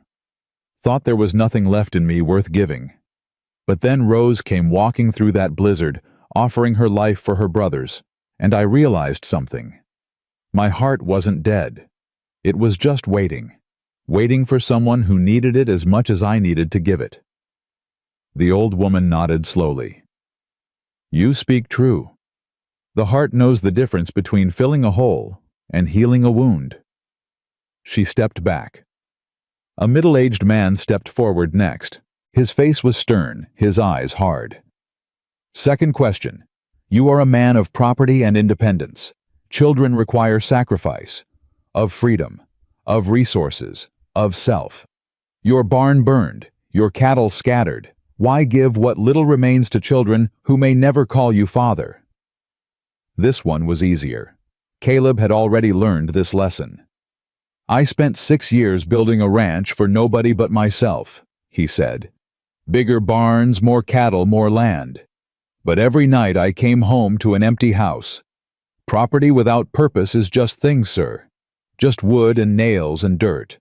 Rose and Thomas give me a reason to rebuild. Not for me, for them." Caleb looked directly at the man. "And if they grow up and leave, if they never call me father, well, that's how it's supposed to be. Children aren't meant to stay. They're meant to become strong enough to fly. My job isn't to keep them, it's to give them wings." The man's stern expression softened slightly. "You understand parenthood, then. It is the art of holding tight while letting go." He stepped back. Finally, Chief Grey Wolf himself stepped forward. His eyes bored into Caleb's. "Third question, the hardest." Grey Wolf's voice dropped low. "You took these children into your home. You risked everything. Why do not tell me duty? Do not tell me honor. Tell me the deepest truth even if it shames you." This was it. The question that would decide everything. Caleb could feel the whole tribe leaning in waiting, could hear his heart pounding in his chest. He realized then that if he couldn't be honest here, he didn't deserve those children anyway. "Because I failed my own son." Caleb said, his voice cracking. "Daniel got sick. Winter fever, same as Thomas. I rode for medicine same as I did for Thomas. But I was too late. Daniel died while I was gone." Tears were streaming down Caleb's face now, and he didn't wipe them away. "And Margaret, she looked at me with these eyes that forgave me, which was worse than blame. She forgave me, but I never forgave myself. For 6 years I've been carrying that weight, the weight of knowing I failed when it mattered most." Caleb's voice broke completely. "When I saw Rose carrying Thomas through that blizzard, when I saw his blue lips, I saw my second chance, my redemption. I'm not taking them in out of kindness, Chief. I'm not doing it out of charity or duty or any noble reason. I'm taking them in out of desperation. Because if I can save them, maybe I can live with what I couldn't save before. Maybe I can finally forgive myself for failing Daniel." The silence that followed was absolute. Caleb had just confessed his deepest shame in front of 100 people. admitted he was broken, selfish, desperate. Every instinct he had as a man told him he'd just failed the test. Then Chief Grey Wolf did something unexpected. He smiled. "You have answered the 3 questions," he said, "and you have done what no man seeking adoption has ever done before." Caleb braced himself for rejection. "You told the truth, the full truth. Most men give us noble lies. They want children out of love, out of duty, out of strength. You are the first to admit you do it out of brokenness." Grey Wolf placed his hand on Caleb's shoulder, and that Caleb Thornton is the only honest reason to become a father. The old woman stepped forward again. "All parents are broken people trying to raise children better than they were raised. You admit your cracks. Others hide them. We trust a cracked pot that admits it leaks more than a perfect pot that hides its holes." "The council has decided," Grey Wolf announced to the gathered tribe. "The children are yours. May their healing and yours walk the same path." A cheer went up from the tribe, whoops and hollers that echoed off the canyon walls. Caleb stood there in shock, barely believing what he'd heard. He'd passed. They brought Rose and Thomas then. They'd been kept in a nearby lodge waiting for the verdict. When Rose saw Caleb, saw his tears, saw the smiles on the elders' faces, she understood. She ran to him, Thomas, in her arms, and threw herself against his chest. "Papa," she said, the first time she'd called him that. Caleb wrapped his arms around both of them, holding tight. "Yes, daughter. Papa." The tribe began preparing a feast, celebrating the adoption in the traditional way. But as the women built up the fire and the men brought out drums, a rider came tearing into the village. It was one of Sarah's sons, his face pale with fear. "Mr. Thornton," he gasped, sliding off his horse. "You need to come quick. It's Vernon. He escaped." Caleb's blood went cold. "What?" "Last night in the jail. Someone helped him, left the cell door open, gave him a horse. Marshals forming a posse. But..." The boy hesitated. "He was heard saying he's coming for the children. Said if he can't have them legal, nobody will." Grey Wolf's face hardened. "How long has he been free?" "Since midnight. He's got 12 hours head start." Caleb looked down at Rose, saw the fear flood back into her one good eye.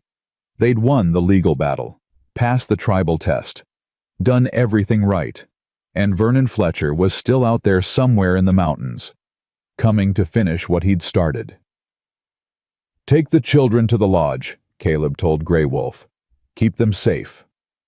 "Where are you going?" Caleb checked his rifle, made sure his ammunition was full. "To end this," he said, "one way or another." Grey Wolf nodded to 2 of his warriors. "Go with him. This man has earned our protection." Miguel and Doc Harrison were already mounting up. Sarah's son was turning his horse around. Within minutes, a dozen men were ready to ride. "He'll be heading for high ground," Miguel said. "Trying to get to the territorial line where the marshal can't follow." "Or he's circling back," Doc Harrison said, "coming for the children while we're out looking for him." "Split up," Caleb said. "Half track him north, half stay here. Guard the village." They divided quickly. Caleb took the tracking party. 6 men moving fast through the snow, following the trail Vernon's horse had left. They found him 3 miles from the village. His horse was lame, him on foot, trudging through snow that came up to his knees. He wasn't running toward the children. He was running away. Marshal Cooper rode up beside Caleb, along with Grey Wolf and a dozen warriors. When Vernon saw them, he collapsed in the snow. Didn't even try to fight anymore. "It's over, Vernon," Cooper said, but Vernon just laughed. A broken hollow sound. "Over it was over the moment James married that Blackfoot woman. Over when they had children with tribal blood. I worked for 20 years building that business, and he was going to leave half of it to half-breed children." The slur made Grey Wolf's hand move to his knife, but Caleb held up his hand.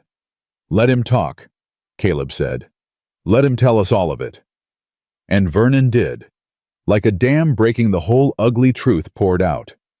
How he'd sabotaged the logging equipment. How he'd planned for James's widow to die too. Slipped something into her medicine that made the childbirth go wrong. How he'd been slowly poisoning the children's food, hoping they'd sicken and die before anyone noticed.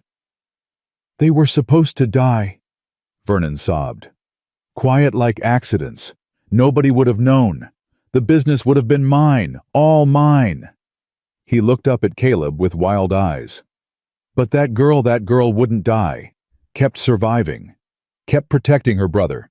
I had to get rid of them. Had to."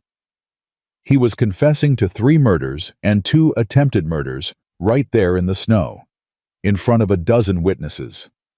Marshal Cooper was writing it all down. "Why?" Caleb asked. "Why not just buy them out, pay for their shares?"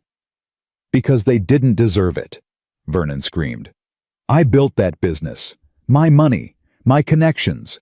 James just had the name and the know-how. Why should his mongrel children inherit what I built?" The word mongrel hung in the cold air. Grey Wolf dismounted slowly, walked to where Vernon knelt in the snow. The old chief looked down at this broken, hateful man, and Caleb saw something in his eyes he didn't expect. Pity. "You murdered for money," Grey Wolf said quietly. "Destroyed lives for property. And now you have neither." He looked at Caleb. "What would you have us do with him, Caleb Thornton? Under tribal law, you have the right to demand justice. His life for the lives he took." Everyone went silent. This was it. The moment where Caleb could demand Vernon's death, and no white man's law could stop it. Tribal justice on tribal land. Caleb thought about Margaret, about his son Daniel, about Rose's parents dead because of this man's greed. Then he thought about Rose and Thomas back in the village, waiting to see what kind of man he was, what kind of father.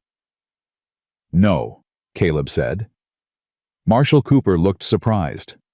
"Caleb, he'll face white man's justice.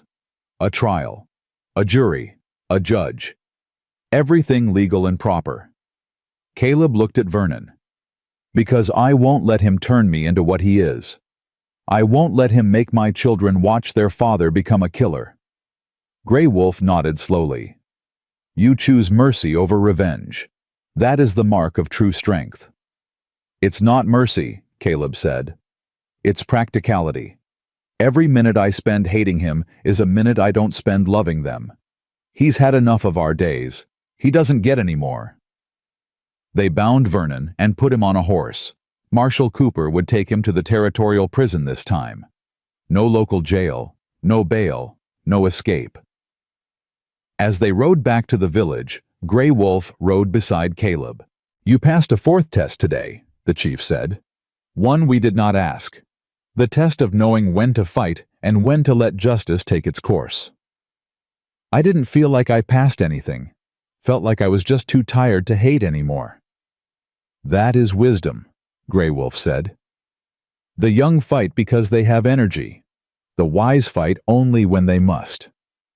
When they got back to the village, Rose ran out of the lodge. She didn't ask what happened to Vernon, didn't ask if he was dead or alive. She just threw her arms around Caleb and held on. "You came back," she whispered. "Always will," Caleb said. That night the tribe held the feast they'd started to prepare. There was venison and corn and wild berries preserved from summer. There was singing and drumming and dancing. Rose sat close to Caleb the whole time like she was afraid he'd disappear if she let go. Thomas fell asleep in Caleb's arms, his small body warm and trusting. And Caleb felt something settle in his chest, something that had been broken for 6 years. Peace. The next morning, they rode back to the ranch. Miguel and several others came with them, started clearing the burned barn, started making plans to rebuild. "We'll help," Miguel said. "All of us. You stood up for what was right. We stand with you now." Over the next few weeks, the whole town seemed to wake up. People Caleb hadn't spoken to in years came by with supplies, with labor, with apologies. Sarah brought fabric for new dresses for Rose. Doc Harrison came by twice a week to check on Thomas refusing payment. Even Marshal Cooper stopped by, said he'd testified at Vernon's trial. said the judge had sentenced Vernon to hang for murder. "You want to be there?" Cooper asked. "For the execution." "No," Caleb said. "Got better things to do. Better things like teaching Rose how to ride a horse, like watching Thomas take his first steps, like rebuilding a barn with men who'd become friends." 3 months later, spring came to Montana. The snow melted. Wildflowers pushed up through the mud.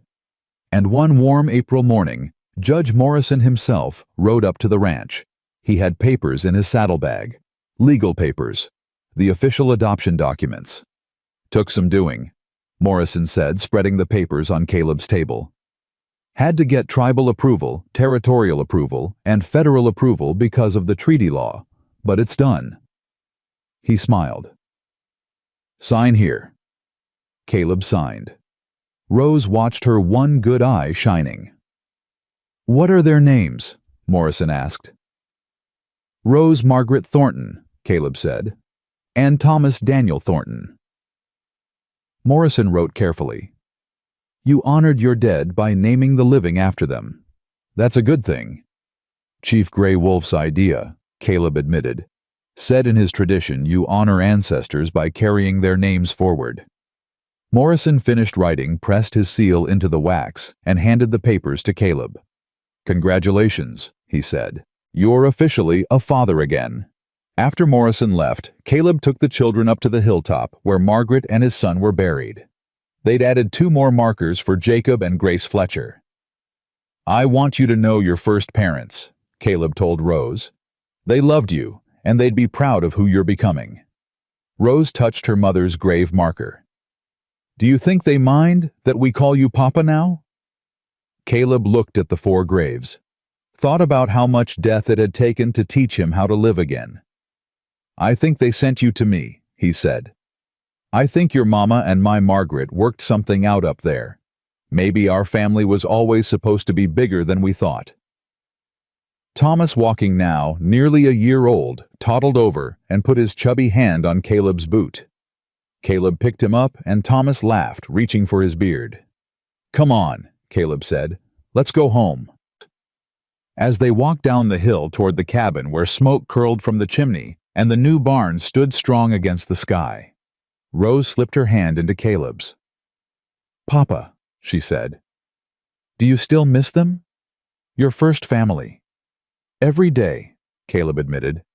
"But missing them and loving you aren't opposite things, daughter. A heart can hold both." Rose squeezed his hand. "Good, because I miss my first mama and papa too. But I love you just as much." From the cabin, Caleb could see people gathering. Miguel and his family. Sarah. Doc Harrison. They'd started having Sunday dinners together. This odd collection of people who'd found courage in each other. Chief Gray Wolf was there too. Had become a regular visitor. Said he liked seeing how his adopted grandson Thomas was growing up in both worlds. White and Blackfoot. "You know what the tribe calls you," Gray Wolf had told Caleb last week. "What's that broken shield? The man who admits his cracks and protects others anyway." Caleb liked that name. Felt true. As they reached the cabin, Rose looked up at Caleb one more time. "Are you happy, Papa? Really happy?" Caleb looked at her, this one-eyed girl who'd walked through a blizzard to save her brother. Looked at Thomas giggling in his arms. Looked at the community gathered around his table, celebrating life instead of hoarding it. "Yeah, daughter," he said. "I really am." That night, after everyone left and the children were asleep, Caleb stood on his porch looking at the stars. The mountains rose dark against the sky, and somewhere out there spring was melting the last of winter's snow. He thought about Vernon sitting in a jail cell waiting for a rope. Thought about how close he'd come to letting that man's hatred poison his second chance at family. But he'd chosen different. Chosen to build instead of destroy. Chosen to love instead of hate. Chosen to be the kind of father his children deserved, not the kind of man his enemy wanted him to become.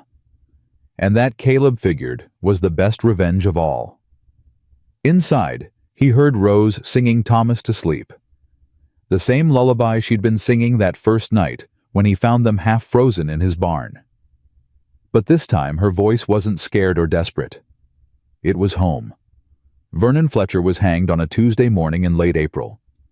Caleb didn't go. Didn't need to see it. The man was already dead to him.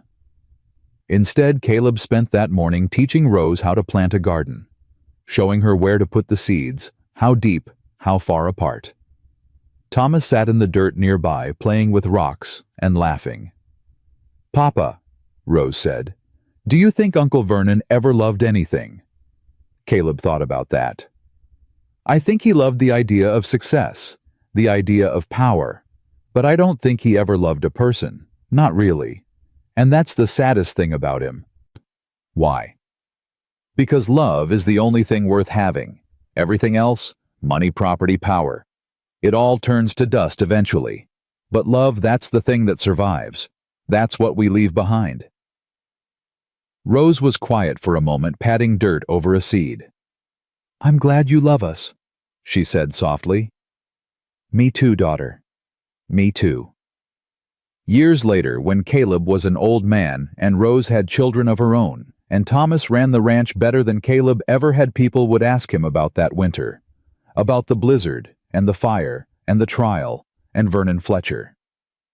And Caleb would tell them the truth, that he'd been a dead man for 6 years, that he'd built a life that looked fine from the outside, but was empty inside, that he'd forgotten how to be human, until a 9-year-old girl walked through hell to save her brother, and in saving them, she'd saved him too.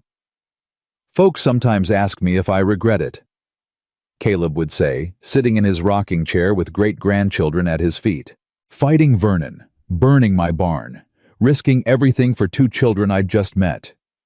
He'd pause, looking out at the mountains. "And I tell them the same thing every time. Regret is for time wasted. I didn't waste a single moment." Because the frontier teaches you something real fast. You can build the biggest ranch, the finest herd, the most impressive property in 3 counties. But if you do it alone, you've built nothing. Just a museum for one. Family isn't about blood. It's about who you'd walk through a blizzard for, who you'd let your barn burn for, who you'd stand in front of hired guns for. That's family. And as Caleb Thornton grew old, surrounded by the family he'd chosen and who'd chosen him back, he understood something his wife Margaret had tried to tell him years ago. God breaks our hearts so he can fit more love inside. Caleb didn't know his heart had been broken until it started to heal. The first real sign came on a Sunday morning, 2 months after the adoption papers were signed. Rose was in the kitchen making breakfast she'd insisted on learning, said she wanted to help, and Thomas was babbling in his high chair, banging a wooden spoon against the table. Caleb was sitting there watching them, and suddenly he realized something. He was smiling. Really smiling. Not the polite half-smile he'd been wearing for 6 years like a mask. A real smile that came from somewhere deep in his chest. "What's funny, Papa?" Rose asked, looking up from the eggs she was scrambling. "Nothing's funny," Caleb said. "Everything's just right." Rose beamed at him, and Caleb felt that warmth in his chest expand. This was what living felt like. He'd almost forgotten. But healing doesn't come easy, and it doesn't come all at once. There were hard days too. Days when Rose woke up screaming from nightmares about Vernon. Days when she'd flinch if Caleb moved too fast. Days when she'd hoard food in her pockets again, forgetting she was safe now. "I'm sorry," she'd whisper on those days. "I know I shouldn't." "You got nothing to apologize for," Caleb would tell her. "Healing takes time. We got plenty of that." And they did. They had time and patience and each other. Slowly, Rose's nightmares came less often. She stopped flinching, started to trust that there would always be food tomorrow, started to believe she deserved to take up space in the world. Thomas grew strong and healthy. His laugh filled the house. He started calling Caleb Papa, clear as day, and every time he did, Caleb felt something knit back together inside him. The ranch grew too. Miguel became Caleb's partner in the logging business, Turned out Jacob Fletcher's shares came to the children, and when Rose was old enough to sign papers, she'd made Miguel co-owner. Said her father would have wanted it that way. The business thrived. But more than that, it became something good. Something honest. Miguel made sure the workers were paid fair, made sure the equipment was safe, made sure nobody else died because someone decided profit was worth more than human life. Sarah's store expanded. Doc Harrison trained a young assistant. Marshall Cooper retired and settled into a quiet life, said he'd seen enough of man's ugliness to last him forever. And Chief Gray Wolf kept his promise. Thomas learned both worlds, spent summers with the tribe learning Blackfoot ways, spent winters on the ranch learning frontier ways. Grew up belonging to two families instead of one. Rose bloomed in ways Caleb never expected. She learned to read and write, not just simple words, but real reading, the kind that opened up worlds.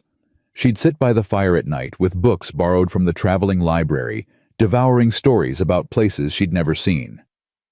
"Papa," she said one evening when she was 12, looking up from a book, "do you think I could be a teacher someday?" "Why wouldn't you be?" "Because of my eye. Because I'm damaged." Caleb set down the harness he was mending and looked at her. "Rose, listen to me. That scar on your eye, that's not damage. That's proof you survived. There's a difference." "But people stare." "Let them stare. You walked 12 miles through a blizzard carrying your brother when you were 9 years old. You stood up to a murderer. You chose love over fear every single day since. That scar just means you're strong enough to bear the mark of what you survived." Rose was quiet for a moment. Then she said, "You really believe that?" "I know that." 2 years later, Rose started teaching at the schoolhouse in Blue Ridge. She was 14, teaching children not much younger than herself. Some parents complained at first, too young, too inexperienced, too scarred. But Rose proved them wrong. She had patience with the slow learners because she remembered being scared. She had gentleness with the troubled ones because she'd been troubled herself. And she never ever made a child feel less than whole. Within a year, parents were asking specifically for their children to be in Miss Rose's classroom. Thomas grew into a quiet, steady boy. He had his father Jacob's way with wood, could look at a tree and know exactly how it wanted to be cut. Had his mother Grace's kindness, never walked past someone in need without stopping. "Papa," Thomas said one day when he was 8, "why do some people say mean things about me and Rose about us being half-breed?" Caleb had been dreading this question, hoping it wouldn't come. But of course it came. Hate always finds its way to children eventually. "Who said that to you?" "Some boys in town said we're not really white, not really Indian, said we don't belong nowhere." Caleb knelt down so he was eye level with Thomas.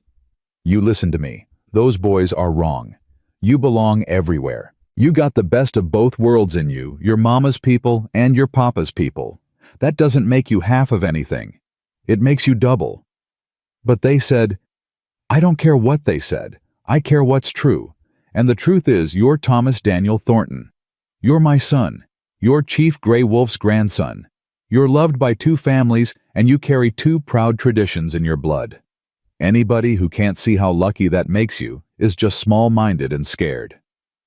Thomas thought about that. "Are you scared, Papa?" "Of what?" "Of me and Rose leaving someday. Going away." Caleb pulled Thomas into a hug. "Every parent's scared of that. But that's how it's supposed to work. I raise you strong enough to fly, and then I let you go. That's the deal." "But what if I don't want to leave?" "Then you stay. But if you do want to leave, you go with my blessing. Always." Thomas squeezed tighter. "I don't want to leave." "That's fine too, son. That's fine too." Years passed. Rose turned 18 and started courting a young man from the tribe, Gray Wolf's nephew's son. A quiet boy who looked at Rose like she hung the moon.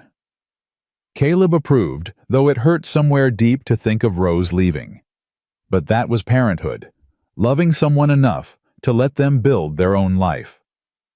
The wedding was held at the ranch, combining white and Blackfoot traditions. Caleb walked Rose down between the chairs, And when the young man took her hand, Caleb saw Jacob Fletcher in Rose's smile, saw Grace Fletcher in her gentle strength. "Your parents would be proud," Caleb whispered before stepping back. "All four of them," Rose whispered back, squeezing his hand. Thomas stayed on the ranch, took over more and more of the daily work as Caleb got older. Brought home a girl eventually, a logger's daughter with a spine of steel and a laugh that rang like bells. They married young and built a house on the far end of Caleb's property. Within 2 years, Caleb was a grandfather. The first time Rose put her baby daughter in Caleb's arms, he felt something break open all over again. New grief for the grandchildren he'd never had with Margaret and Daniel. New joy for these grandchildren he did have. "What are you naming her?" Caleb asked, looking down at the tiny face. "Margaret," Rose said. "If that's all right with you." Caleb couldn't speak for a moment, just nodded. "And her middle name is Morning Dove," Rose continued. "For my grandmother, the one I never met." "That's perfect," Caleb managed. "That's just perfect." More grandchildren came. Rose had 4 children. Thomas had 3. The ranch filled with noise and laughter and chaos. Filled with life. Caleb taught them all the things his father had taught him. How to gentle a horse. How to read the weather. How to know when to fight and when to walk away. How to be strong without being cruel. But more than that, he taught them what he'd learned from Rose and Thomas. That family isn't about blood. That broken things can be beautiful. That the greatest strength is admitting you need help. That love is the only thing that survives.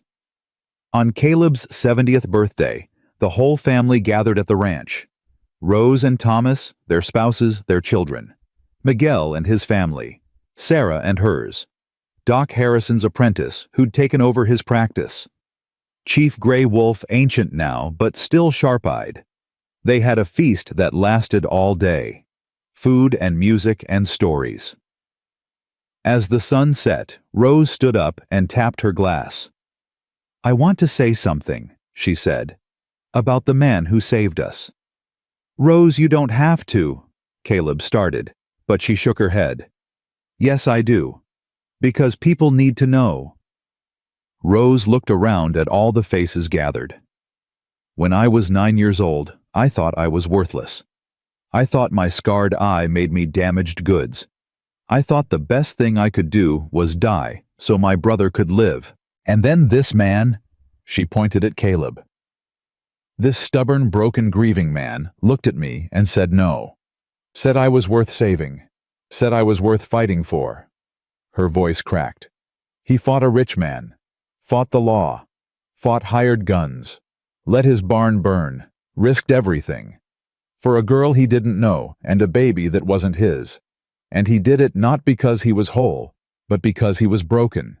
Because he understood that broken people can still love, can still protect, can still build something beautiful."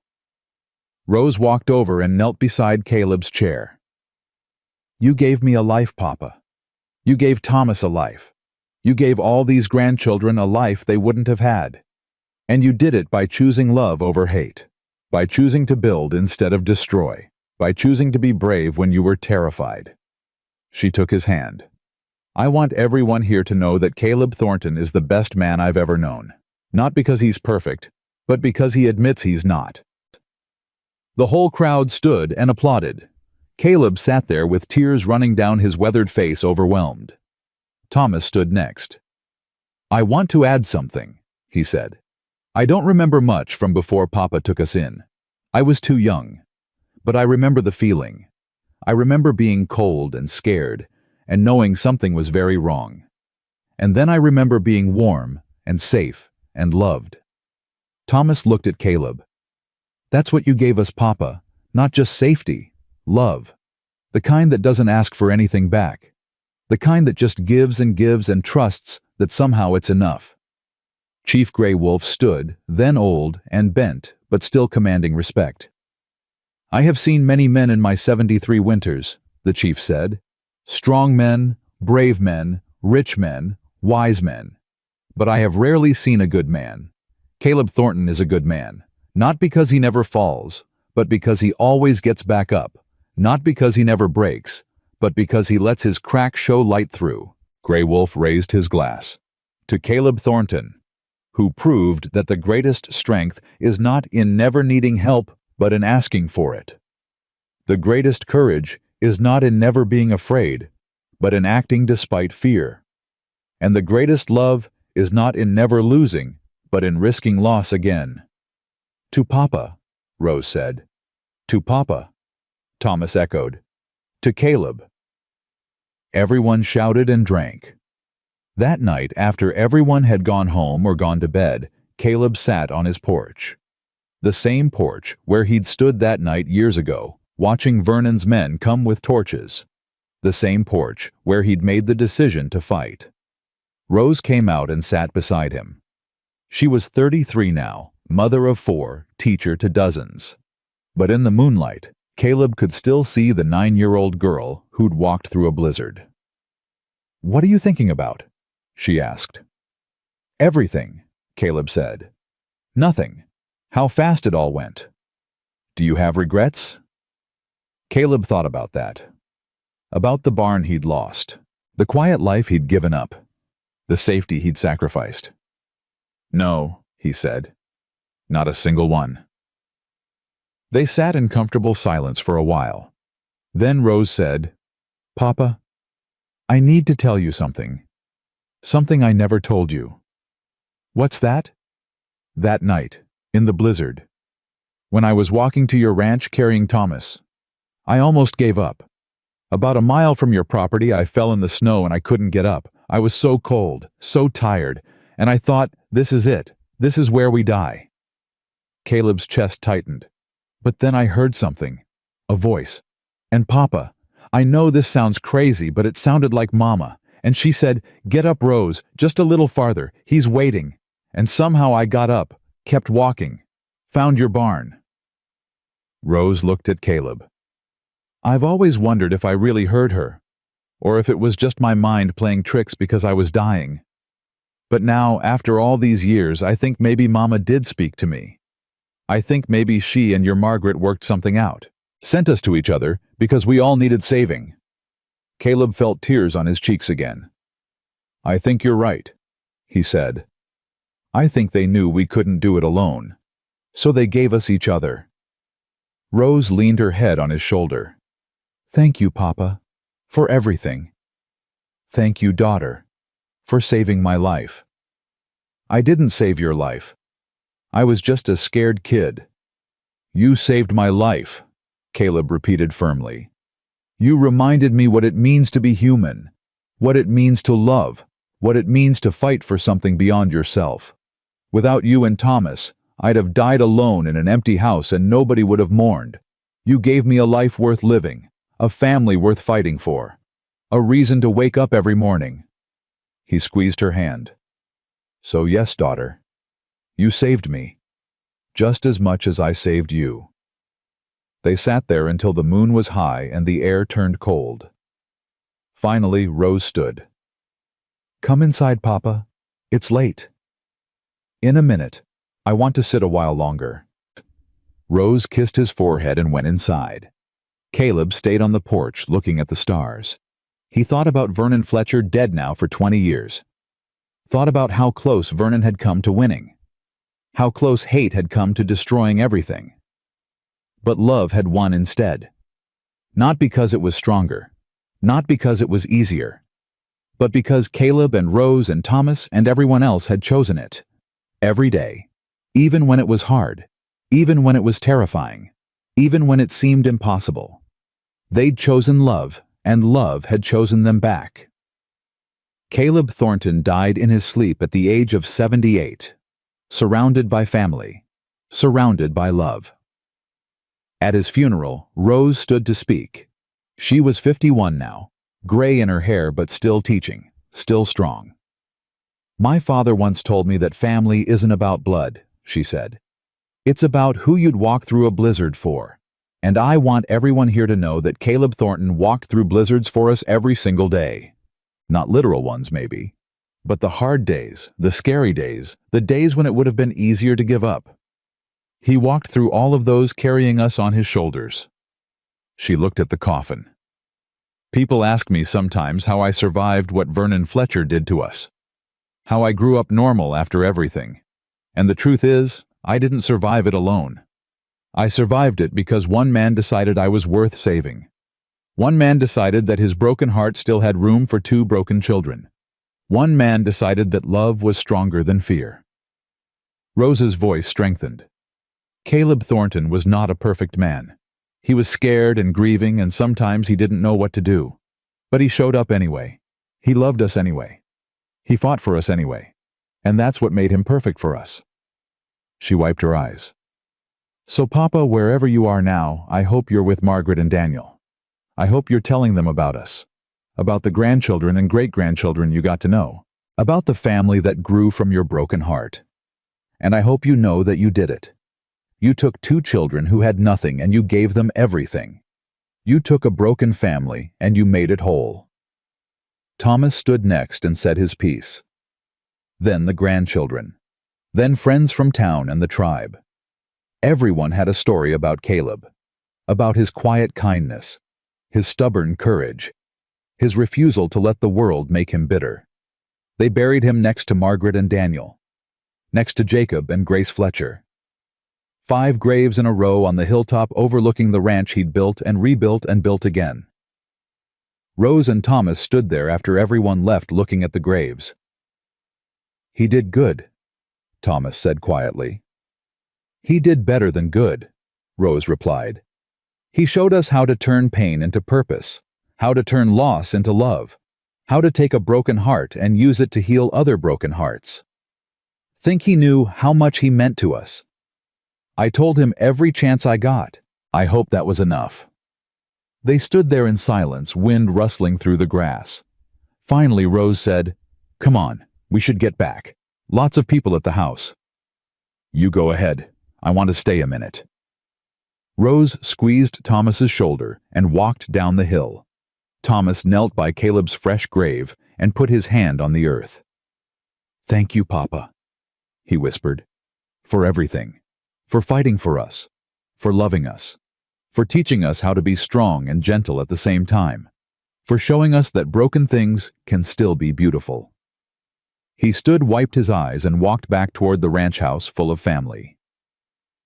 Years later, Rose's great-granddaughter would ask her about the scars. About the one on her eye. About the ones that couldn't be seen. "Did they hurt?" the little girl asked. "Yes," Rose said honestly. "They hurt very much." "Do they still hurt?" Rose thought about that. "Sometimes," she admitted. "But not as much as they used to, because I learned something important. Scars don't have to be ugly. They can be proof that you survived. Proof that you healed. Proof that you're stronger than whatever tried to break you." The little girl touched Rose's scarred eye gently. "Will I get scars?" "Probably. Life gives everyone scars eventually." "I'm scared." Rose pulled the child close. "That's okay. Being scared is normal. But here's the secret: you don't have to face your scars alone. You'll have family, people who love you, people who'll walk through blizzards for you. And when you have that, scars don't seem quite so scary. Did you have people like that? I did. I had a man who chose to be my father when he didn't have to be. Who fought for me when the whole world said I wasn't worth fighting for. Who taught me that love is the strongest thing in the world. Stronger than hate. Stronger than fear. Stronger than anything. Where is he now?" Rose looked toward the window, toward the hilltop where 5 graves stood. "He's with the people he loved, waiting for the rest of us. And when my time comes, I'll see him again. And I'll tell him thank you one more time. For everything." The little girl was quiet for a moment. Then she said, "I hope I'm brave like you when I grow up." "You will be," Rose said, "because you come from a long line of people who chose love over fear, who chose courage over comfort, who chose to build instead of destroy. That's in your blood now. That's your inheritance." And it was true. Caleb Thornton's legacy wasn't land or money or property. It was love. The kind that spreads like ripples in a pond, reaching farther and wider with each generation. The kind that turns broken people into healers. The kind that proves over and over that choosing love is always the right choice, even when it's the hardest one. Because in the end, love is all that survives. Everything else turns to dust. But the love you give, the lives you touch, the courage you inspire, that goes on forever. That was Caleb Thornton's truth, and it became Rose's truth, and Thomas's truth, and the truth of every person who learned from them that broken hearts can still love broken people, can still heal, and broken families can still become whole. All it takes is one person brave enough to say yes when the world says no. One person willing to walk through a blizzard. One person who chooses love even when hate seems easier. Caleb Thornton was that person. And because of him, dozens more learned to be that person too. And the circle kept growing, generation after generation, spreading courage like seeds on the wind. That's how you change the world. Not with grand gestures or perfect plans, but with small acts of love repeated over and over until they become a legacy, until they become truth, until they become the only thing that matters. And in that Montana valley surrounded by mountains and memories, Caleb Thornton's truth lived on in the ranch that still stood in the family, that still gathered in the stories that were still told, and in the hearts of everyone who learned that love is always worth fighting for. Always.